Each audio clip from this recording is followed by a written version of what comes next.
रखते हुए संख्या हमारे लिए हमेशा एक प्रश्न रहता है, लेकिन उसके बावजूद भी समाज के सभी वर्गों को जोड़ने का प्रयास हुआ है और समाज के सभी वर्गों का प्रतिनिधित्व मिल सके, इस बात की कोशिश हुई है, चेष्टा हुई है। मुझे इस बात का संतोष है कि एक समाज के सभी वर्गों को रिप्रेजेंट करने वाली कार्यकारिणी बनी है और उसके साथ मुझे आज मिलने का सौभाग्य प्राप्त हो रहा है। हरियाणा जब हम कहते हैं हरि की भूमि, ऐसी भूमि जो सांस्कृतिक विरासत को अपने साथ लिए, ऐतिहासिक घटनाओं को अपने साथ संजोए हुए और उसके साथ साथ अपनी संस्कृति की बहुत सी पहचान अपने साथ संजो करके चलने वाली ऐसी धरती है। ऐसी धरती को मैं नमन करता हूं और वहां के वीर वीरांगनाओं को भी उनको याद करता हूं, स्वतंत्रता सेनानियों को भी याद करता हूं। जिस प्रकार से उन्होंने देश की सेवा की है उसके प्रति मैं नमन करता हूं। मित्रों, जहां हम हरियाणा सरकार की बात करें तो बहुत से ऐसे काम मनोहर लाल खट्टर जी के नेतृत्व में हुए हैं जिसको देश में एक शोकेस करने जैसी स्थिति है और उसको हमको रेप्लिकेट करने के लिए भी एक वातावरण बनाने की आवश्यकता है। बहुत से जन से जुड़े हुए कार्यक्रम हुए हैं, बहुत से समाज के सेवा करते हुए लोगों को आगे कैसे बढ़ाया जा सकता है, हरियाणा की जनता की चिंता कैसे की जा सकती है, इस बात को हम आगे बढ़ा सकते हैं। एक समय में हरियाणा भ्रष्टाचार का पर्यायवाची था। एक समय में अगर आप याद करेंगे तो हरियाणा की छवि क्या थी? अराजकता, भ्रष्टाचार, land deals, land dealings, land का नेचर चेंज करना, भ्रष्टाचार करना, बड़ी मात्रा में भ्रष्टाचार करना, यही हरियाणा की पहचान बन गई थी। नियम का उल्लंघन करना, यही हरियाणा की पहचान थी। लोगों को नौकरियां देने में छोटा नहीं बड़े से बड़ा घोटाला करना, यही हरियाणा की पहचान थी।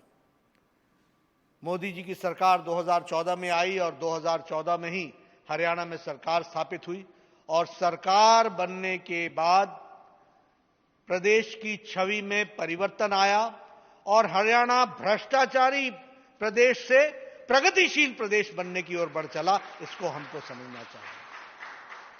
आज 7 साल हो गए, कोई घोटाला नहीं। लॉ एंड ऑर्डर सिचुएशन को कंट्रोल करने का प्रयास हुआ, नई दिशा से लेकर के उसको तीव्र गति देने का प्रयास हुआ और एक जिसको कहते हैं कि मोमेंटम गेन करते हुए विकास के लिए सबका साथ, सबका विकास, सबका विश्वास, इस बात के मंत्र को लेकर के चलने का काम मनोहर लाल खट्टर जी की सरकार में सबको साथ लेकर के चलने का हुआ है। अगर हम देखें तो अगर ये हमारा कार्यक्रम मेरा परिवार मेरी पहचान योजना, इसके तहत आर्थिक और सामाजिक दृष्टि से जो लोग निचले पायदान पर थे उनको सशक्तिकरण करने का काम लिया गया, उनको ऊपर उठाने का काम किया गया और मेरा परिवार मेरी पहचान योजना को एक सफल आयाम तक पहुंचाने का काम हरियाणा की सरकार ने किया है। उसी तरीके से मेरा पानी मेरी विरासत इस स्कीम की भी अगर हम बात करें तो यह भारतीयता विचार से जुड़ा हुआ विचार है। पर्यावरण की चिंता भी है, पानी का राइटफुल यूटिलाइजेशन भी है, ईच ड्रॉप मोर क्रॉप की बात भी उसमें आती है। वाटर का कंजर्वेशन कैसे हो सकता है, पानी का कैसे बचाव हो सकता है, कम पानी में ज्यादा प्रोडक्टिविटी कैसे बढ़ सकती है, इसकी इसमें चिंता की गई है और यह स्कीम भी बहुत सफल हुई है। हमें पर जान करके खुशी होती है। बहुत महत्वाकांक्षी योजना ली है आप लोगों ने और मैं चाहूंगा कि हमारे कार्यकर्ता इन बात को एक बार नहीं बार बार दोहराएं। मैं ओम प्रकाश धनखड़ जी से निवेदन करूंगा कि इन सारी स्कीम को एक छोटे से एक कार्ड के रूप में बना करके पॉकेट में डालने लायक हर एक कार्यकर्ता को देने की आवश्यकता होती है। जब भी वो जाए कहीं तो वो किसी भी स्कीम का, जो भी स्कीम जहां पर भी वो उपयोगी दिखती है, वहां के जनता के साथ जुड़ी हुई स्कीम दिखती है, उसको जरूर कार्यकर्ता वहां पर उनके साथ उल्लेखित करके चर्चा करे, इसकी आवश्यकता होती है। इसलिए पॉकेट साइज का अगर हम कोई कार्ड बनाएं जिसमें हम सारी स्कीमों के नाम लिखें और कार्यकर्ताओं का क्विज कंपटीशन कराएं कि ये सारी स्कीमों के बारे में जानकारी देना चाहिए तुमको, तो मुझे लगता है कि सरकार की स्कीम से भारतीय जनता पार्टी के कार्यकर्ता का जुड़ने का रास्ता बनेगा। और मैं कह रहा हूं बहुत महत्वाकांक्षी योजनाएं हैं ये। 100% एजुकेटेड पंचायत बनाना, ये जिसको कहा जा सकता है कि अकल्पनीय रहा था, जिसे संभव करने का प्रयास हुआ है, इसको संभव किया जा रहा है। उसी तरीके से केरोसिन विलेज विदाउट केरोसिन, किरासन तेल के बगैर किसी गांव का होना, और आप 100% केरोसिन फ्री स्टेट हो गए। इसको हम चर्चा नहीं करते हैं। अरे हम नहीं चर्चा करेंगे तो कैसे चलेगा? पर्यावरण का असर कैसे पड़ेगा, पर्यावरण में फर्क कितना पड़ा है, इसके बारे में अगर हम चर्चा नहीं करेंगे तो ये बात कैसे आगे बढ़ेगी? इसलिए ये सारी बातों को हमको रखना चाहिए। आप ओपन डेफिकेशन फ्री बन गए। यहां बैठे हैं अनिल विज जी, स्वास्थ्य मंत्री हैं, मैं भी स्वास्थ्य मंत्री रहा हूं। ओपन डेफिकेशन फ्री का सीधा सीधा असर वाटर बोर्न डिजीजेस को कम होने में पूरा का पूरा उसका फायदा हुआ है। इसको हमको समझना चाहिए। जो वाटर बोर्न डिजीज होते थे, जो पानी के कारण डिजीज होते थे, उसमें कमी आई है। हैजा में कमी आई है, डायरिया में कमी आई है, हर तरीके से हम लोग उसमें आगे बढ़ रहे हैं। और भी पानी की जो डिजीजेस होते थे वो सारों में कमी आई है। ये हमको ओपन डेफिकेशन फ्री से मिला है, इसको भी हमको समझना चाहिए। हर एक विलेज में अटल सेवा केंद्र का प्रारंभ होना, यह भी बहुत जिसको हम कहेंगे कि स्वागत योग्य योजना रही है। उसी तरीके से ये 551 गवर्नमेंट की स्कीम्स के बेनिफिट, और ये सरल केंद्र पर सरलता से उपलब्ध हुआ है, इसके लिए भी मैं हरियाणा सरकार को बधाई देता हूं। ये छोटी घटनाएं नहीं है मित्रों। एक समय था जब पंचायत में मुखिया सिर्फ पंचायत की स्कीम के फॉर्म देने के भी पैसे कमाता था। अच्छा नहीं लगता बोलना, लेकिन भ्रष्टाचार की सीमा यह हो गई थी कि कोई किसी जगह के फॉर्म के लिए भी, एक तो साधारण आदमी को फॉर्म नहीं मिलता था, उसका उपयोग नहीं कर सकता था। लेकिन आज 551 स्कीम्स आपकी सरल केंद्र में उपलब्ध हैं और उसका फॉर्म अवेलेबल है, सारी जानकारियां अवेलेबल है और उसका आप उपयोग कर सकते हैं। यह साधारण आदमी को आजाद करने का तरीका रहा है डिजिटली, जिसको मोदी जी ने प्रोत्साहन दिया और उसको अमली जामा पहनाने का काम मनोहर लाल खट्टर जी ने किया है। यह स्वागत योग्य है, इसको हमको ध्यान में रखना चाहिए। इसी तरीके से लगभग 165 प्रोजेक्ट्स, लगभग 4000 करोड़ रुपए के, ये संपूर्ण हुए हैं, पूरे बने हैं पिछले 7 साल में। 165 प्रोजेक्ट पूरे हुए 4000 करोड़ रुपए में, यह भी हमको ध्यान में रहना चाहिए। और 292 प्रोजेक्ट्स नए लॉन्च हुए हैं। यह है बदलता हरियाणा, यह है बढ़ता हरियाणा, यह है छलांग लगाता हुआ हरियाणा। यह हरियाणा है जो प्रगतिशील हरियाणा की तरफ गया है, और यह है हरियाणा जो भ्रष्टाचारी हरियाणा से निकलकर प्रगतिशील हरियाणा बना है। इसको हमको समझना चाहिए, इसको हमको ध्यान में रखना चाहिए। मित्रों, इसी के साथ साथ परिवार समृद्धि योजना, अब यह परिवार समृद्धि योजना में 266 करोड़ रुपए खर्च हुए, जिसमें 12 लाख परिवारों को लाभ मिला है। ये सब छोटी घटनाएं नहीं है। हरियाणा के बारे में कभी अंतिम पायदान पर खड़े व्यक्ति की चिंता किसने की थी? सभी बड़े बड़े नेता और भ्रष्टाचारियों के ही बीच में चंगुल में फंसे हुए लोग थे। इनको उससे निकाल करके मुख्य धारा में लाने का काम बीजेपी की सरकार ने, मनोहर जी की सरकार ने किया है। और परिवार समृद्धि योजना में 226 करोड़ रुपए खर्च करके 12 लाख परिवारों को इसका फायदा पहुंचाया है। इसको हमको ध्यान में रखना चाहिए। और अभी ये जो कोरोना आया, संक्रमण आया, इसमें भी अगर किसी बच्चे ने अपने माँ बाप खोए तो उसके लिए भी आपने स्कीम निकाली और उसमें उनको हर तरीके की सुविधा देने का प्रयास किया। उनकी शिक्षा का प्रबंध किया, उनके स्वास्थ्य के लिए प्रबंध किया। वो जब 18 साल के होंगे तो उनको एक मुश्त एक बड़ा अमाउंट उनको दिया जाएगा। इस तरीके की व्यवस्था की गई। उसी तरीके से बीपीएल परिवार को 2 लाख रुपए, अगर कोविड से डेथ होती है तो उसको 2 लाख रुपए का मुआवजा देने का यह भी काम।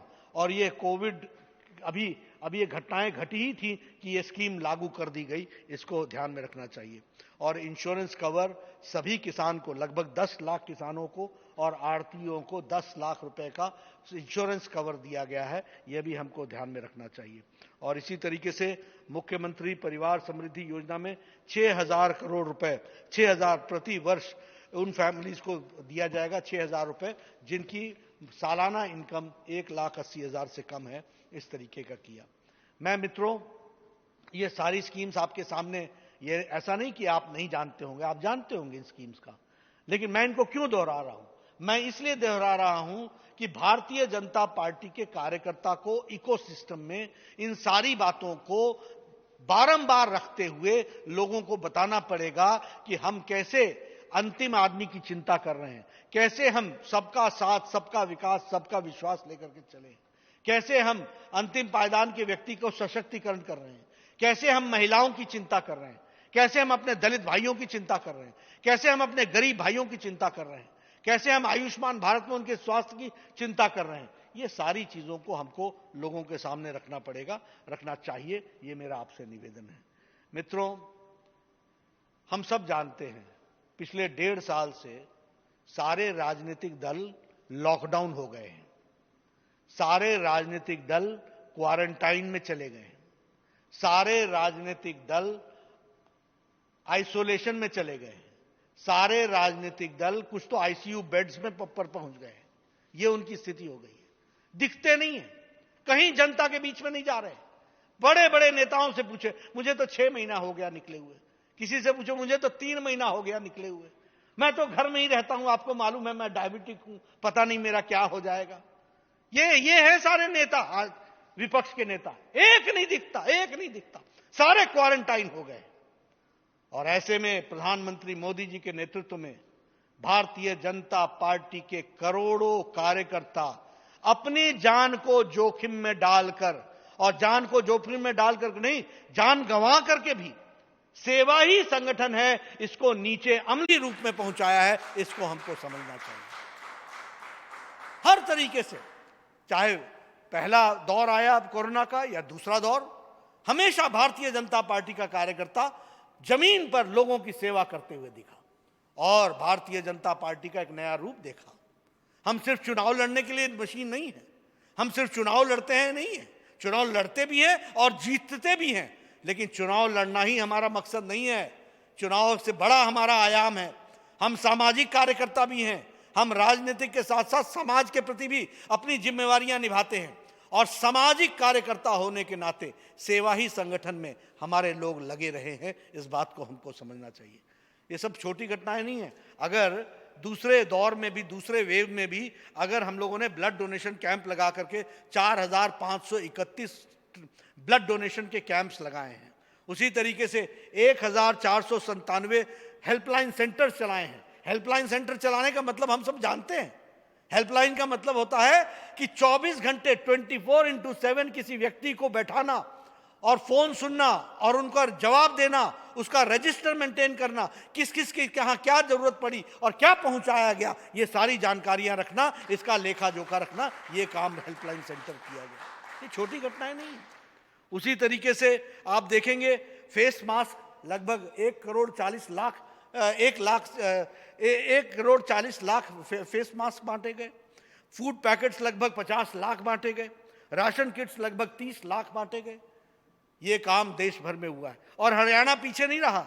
हरियाणा ने 4,300 लोगों ने ब्लड डोनेट किया, 4,300 पीपल ने, ये दूसरे वेव में 22 हेल्पलाइन सेंटर्स चलाए और फेस मास्क लगभग आपने 3.5 लाख आपने डिस्ट्रीब्यूट किया और लगभग आपने 1 लाख फूड पैकेट्स आपने बांटे हैं। मैं हरियाणा की इकाई को बधाई देता हूं, ओम प्रकाश जी और उनकी टीम को बधाई देता हूं, धन्यवाद देता हूं कि जिन्होंने, साधुवाद देता हूं जिन्होंने सेवा ही संगठन में पूरी ताकत लगा करके आपने काम किया है। उसी तरीके से 7 वर्षों में मोदी सरकार ने जो पूरे, यानी 7 वर्ष जब हुए, यानी 30 मई को आपने एक दिन में जो काम किया वो भी मैं आपको बताना चाहता हूं। आपने 6 लाख मास्क और 6 लाख सैनिटाइजर्स आपने बांटे। उसी तरीके से 47,000 केयर किट्स आपने बांटी, 21,000 आपने राशन किट्स बांटे और आपने 1,88,000 थर्मल स्कैनर्स बांटे और आपने 600 स्थानों पर स्वच्छता अभियान को लिया। इसके लिए आप साधुवाद के पात्र हैं, बधाई के पात्र हैं कि आपने इतना अच्छा काम किया है। उसके लिए मैं आपको बधाई देना चाहता हूं। अगर हम कोविड मैनेजमेंट की बात करें, मित्रों, मैं स्वास्थ्य मंत्री रहा हूं और मुझे और अनिल विज जी को भी इसका अंदाजा होगा। हम जब भारत के स्वास्थ्य के बारे में चर्चा करते हैं ना, तो मैंने इंटरनेशनल फोरम्स में सबको यह कहा था, never compare India with any other country. कभी भारत को किसी के साथ तुलना मत करो। भारत अपने आप में, अब आप बोलिए, स्वीडन की जनसंख्या कितनी है, स्विट्जरलैंड की जनसंख्या कितनी है, फ्रांस की जनसंख्या कितनी है, इटली की जनसंख्या कितनी है, अमेरिका की जनसंख्या कितनी है? कोई आकर के 3 बिलियन पे खड़ा हो जाता है, कोई 3 मिलियन पे खड़ा हो जाता है, कोई 30 मिलियन पे खड़ा हो जाता है, कोई 300 मिलियन पे खड़ा हो जाता है। अरे भाई, हम 1.3 बिलियन के देश हैं, 130 करोड़ के देश हम हैं, और भारत जो कार्यक्रम लेता है वो वर्ल्ड्स लार्जेस्ट प्रोग्राम बन जाता है। इस बात को समझना चाहिए। और आप जान किसी की भी जाए, दुख होता है, हमारे अपने हैं, उनकी चिंता करना हमारा काम है। लेकिन जब हम आंकड़ों को तय करने लगे तो पर मिलियन में तय होता है, स्वास्थ्य में आंकड़े पर मिलियन में उसको तय किया जाता है। अब अगर आप कोविड मैनेजमेंट की आप बात बोलें, एक समय हमारे देश में 1500 थी टेस्टिंग कैपेसिटी कोरोना की, आज 25 लाख टेस्टिंग कैपेसिटी हो गई है। यह बात बार बार बताने की है कि नहीं है? आप भी आजकल बोल देते हो, जाओ जाके अपना आरटीपीसीआर करा के आओ, जाओ जाकर के आरटीपीसीआर करा के आओ, जैसे जाकर के घर बगल की दुकान से कोई ब्रेड खरीद करके ले आओ। क्यों हुआ है? इसलिए कि मोदी जी ने आज 25 लाख टेस्टिंग कैपेसिटी बनाई है। आज 2500 टेस्टिंग यूनिट्स हैं हमारे पास। पहले एक होता था, national institute of virology Pune, आज हमारे पास 2500 हैं। आइसोलेशन बेड्स 14 लाख हैं, आईसीयू बेड्स 81,000 हैं, और इसके साथ साथ जो आईसीयू बेड्स 2000 होते थे वो 81,000 हुए हैं। इसलिए मित्रों, आज हम कोरोना से लड़ने के लिए सक्षम तरीके से आगे बढ़ रहे हैं। ये ठीक है कि दूसरा वेव आया, ऑक्सीजन की कमी पड़ी। ये दूसरे वेव में किसी को नहीं मालूम था कि ये जो डेल्टा वेरिएंट है, इसमें इसकी जरूरत इतनी तीव्र गति से पड़ेगी कि लंग्स को अफेक्ट होता है, और उसके लिए हमको जल्दी से जल्दी हम वहां पर ऑक्सीजन की व्यवस्था करें। लेकिन क्या यह सच्चाई नहीं है कि पिछले साल भारत 300 मेट्रिक टन ऑक्सीजन पैदा करता था, और इस साल अप्रैल में 900 मेट्रिक टन पैदा करता था, और इसी साल एक सप्ताह के अंदर प्रधानमंत्री मोदी जी ने 9,440 मेट्रिक टन पहुंचा दिया, एक सप्ताह के अंदर, एक सप्ताह के अंदर। और उसको स्थान पर पहुंचाने के लिए, इसलिए मित्रों, इन बातों को ध्यान में रखते हुए 27 तारीख को जनता से डिस्कनेक्ट रखना, भगवान वैसे ही डिस्कनेक्ट हो गए हैं वो लोग, उनका डिस्कनेक्शन मुबारक हो, लेकिन हम तो कनेक्टेड रहेंगे, हम तो जनता की सेवा करेंगे, हम परिश्रम करके परिवर्तन ला रहे हैं और लाएंगे, और मोदी जी के नेतृत्व में एक मजबूत भारत बनाने में हम कोई कमी नहीं छोड़ेंगे। ये बात को हमको ध्यान में रखना है। इसलिए मैं आपसे निवेदन करता हूं कि जो स्कीम्स प्रधानमंत्री मोदी जी ने हरियाणा की जनता को और देश की जनता को भेंट दिया है, वो उन स्कीम्स को अमली जामा पहनाना और उसको लेटर और स्पिरिट में इंप्लीमेंट करना, ये हमारी जिम्मेवारी है, और मेरा पूरा विश्वास है कि आप इसको पूरा कर सकेंगे और करेंगे, और इस लक्ष्य की तरफ आप अग्रसर होंगे। आपने मेरी बात सुनी, आपका बहुत बहुत धन्यवाद। जय भारत, जय हरियाणा।